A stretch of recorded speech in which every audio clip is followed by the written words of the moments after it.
Saudi umumkan aturan umrah baru untuk jemaah internasional. Kementerian Haji dan Umrah Saudi mengumumkan bahwa jemaah umrah dari luar negeri harus sudah divaksinasi secara lengkap.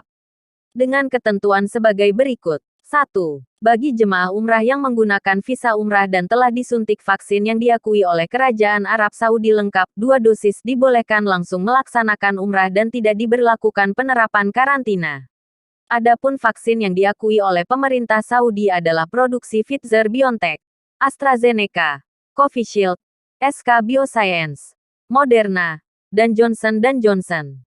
Khusus untuk Johnson & Johnson, hanya dibutuhkan 1 dosis. 2. Bagi jemaah umrah yang menggunakan visa umrah dan telah disuntik vaksin lengkap 2 kali dengan vaksin yang diakui oleh WHO, Sinovac dan Sinopharm, diberlakukan karantina institusional selama 3 hari di Arab Saudi.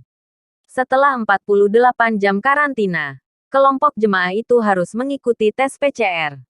Jika hasilnya negatif COVID-19, maka mereka diperbolehkan melaksanakan umrah.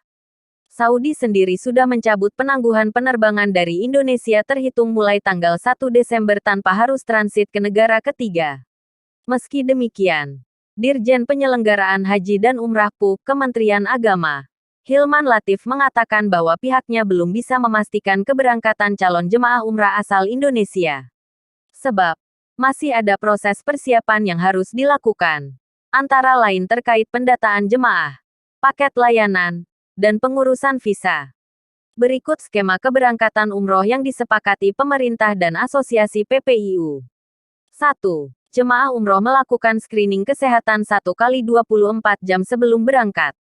2. Pelaksanaan screening kesehatan meliputi pemeriksaan kesehatan, pemeriksaan vaksinasi COVID-19, meningitis, dan pemeriksaan swab PCR.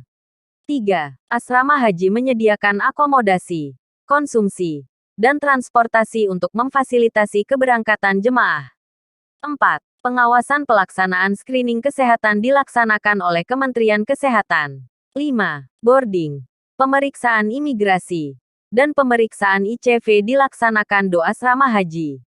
6. Melakukan pemeriksaan PCR di Arab Saudi maksimal 3 kali 24 jam sebelum keberangkatan kepulangan. 7. Saat kedatangan di Indonesia, jemaah dilakukan PCR entry test. 8. Pelaksanaan karantina dilaksanakan di Asrama Haji Pondok Gede Jakarta selama 5 kali 24 jam. 9. Asrama haji menyediakan akomodasi, konsumsi, dan transportasi bagi jemaah umrah saat kepulangan. 10. Saat hari keempat jemaah dilakukan PCR exit test dan bila hasilnya negatif, jemaah dapat pulang kembali ke rumah masing-masing. Bagaimana biaya umroh saat pandemi? Biaya tambahan untuk tes PCR dan karantina membuat biaya umroh lebih tinggi dibandingkan saat tidak pandemi.